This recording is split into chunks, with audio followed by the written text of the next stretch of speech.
আসসালামু আলাইকুম ওয়া রাহমাতুল্লাহি ওয়া বারাকাতুহু ইন্নাল হামদুলিল্লাহ নাহমাদুহু ওয়া নুসাল্লি আলা রাসূলিহিল কারীম আম্মা বা'দ। সম্মানিত ভিউয়ার্স, আমি এখন পবিত্র হারাম শরীফের মধ্যে মাগরিবের নামাজের জন্য অপেক্ষা করছি। আল্লাহ রাব্বুল আলামিনের কাছে লাখ কোটি শুকরিয়া যে মহান রাব্বুল আলামিন আমাদের তার ঘরের মেহমান করে তারই ঘরে ডেকে এনেছেন ইবাদতের জন্য। শুকরিয়া জানাই আলহামদুলিল্লাহ রাব্বুল আলামিন। সম্মানিত হাজিরিন, আমরা প্রত্যেকেই যদি আল্লাহর কাছে একাগ্র চিত্তে একনিষ্ঠভাবে খাস দিলে দোয়া করি,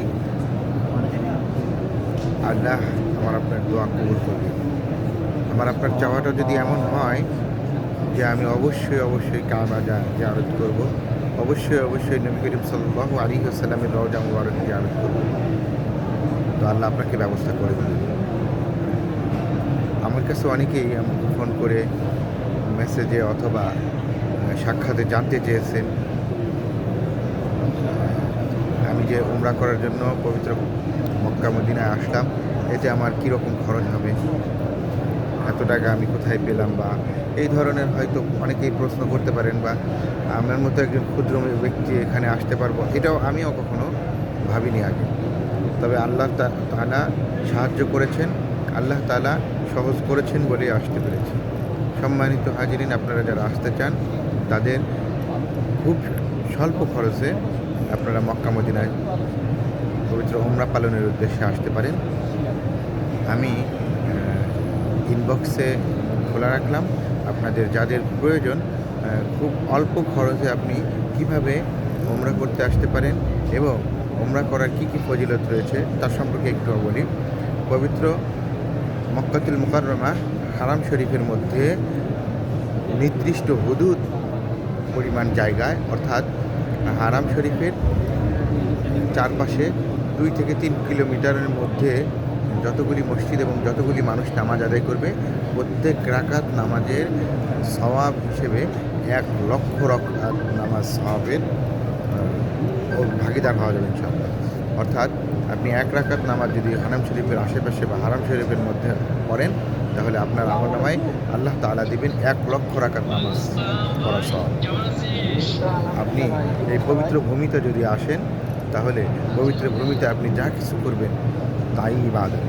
অর্থাৎ আপনি যদি জিকির আজকার করেন, অর্থাৎ ফজরের নামাজ পড়ে আবার এশারের নামাজ পড়েন জামাতে, তাহলে এর মধ্যে ঘুমান, এই ঘুমের সময়গুলিও আপনার জন্য লক্ষ লক্ষ রাকাত নামাজের সওয়াব আল্লাহ তাআলা আপনার আমলনামায় দিয়ে থাকেন।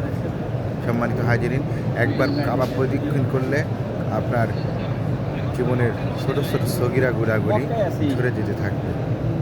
আপনি মসজিদে হারামে বা 1 লক্ষ হাজিদের সাথে 1 ওয়াক্ত নামাজ আদায় করলে, তাহলে আপনার ওই 1 লক্ষ রাকাত নামাজের সওয়াবকে আরও 70 গুণ বৃদ্ধি করা হবে, যা আপনার 7 লক্ষ সওয়াবের অধিকারী হতে পারবেন ইনশাআল্লাহ। তাই তো দেখুন, আমি আপনি ছাড়াও হাজার হাজার লক্ষ লক্ষ মুসল্লি এখানে এভাবেই নামাজ আদায় করতে আসেন আর সময়ের পর সময় বসে থাকেন।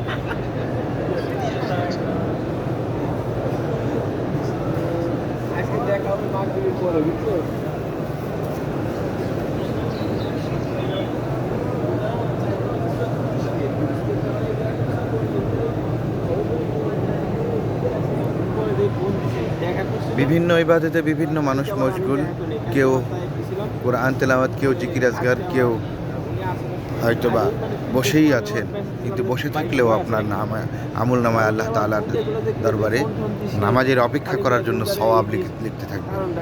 সম্মানিত হাজিরিন, শুধু তাই নয়, এখানে অনেক হাজিরা এসেছেন যাদের সামান্য একটু হালকা নাস্তার ব্যবস্থা করেও অনেকেই লক্ষ লক্ষ কোটি কোটি নেকি নিয়ে যাচ্ছেন। পবিত্র এই নগরীতে আল্লাহ তাআলার অশেষ রহমত এবং রহমত বর্ষণ হতে থাকে এই কাবায়। এই কাবার চারপাশে ফেরেশতারা অসংখ্য বৃষ্টির মতো করে রহমত বর্ষণ করতে থাকেন আল্লাহ তাআলার নির্দেশে। তাই এত ভাবনা চিন্তা না করে, দুনিয়ার এত সুখ শান্তি না খুঁজে, দুনিয়ার অত বিলাসবহুল বাড়ি গাড়ির প্রতি আসক্ত না হয়ে আসুন আমরা ইসলামমুখী হই, কাবার মুখী হই এবং রাসূল করিম সাল্লাল্লাহু আলাইহি ওয়াসাল্লামের রওজা জিয়ারতের উদ্দেশ্য করি। আল্লাহ তাআলা আমাদের সকলকে পবিত্র কাবা জিয়ারত না করিয়ে এবং নবী করিম সাল্লাল্লাহু আলাইহি ওয়াসাল্লামের রওজা জিয়ারত না করিয়ে যেন আমাদেরকে মৃত্যু না দেন। সকলে বলে আমিন। ওয়া আখিরু দাওয়ানা আলহামদুলিল্লাহি রাব্বিল আলামিন। আসসালামু আলাইকুম ওয়া রাহমাতুল্লাহি ওয়া বারাকাতুহু।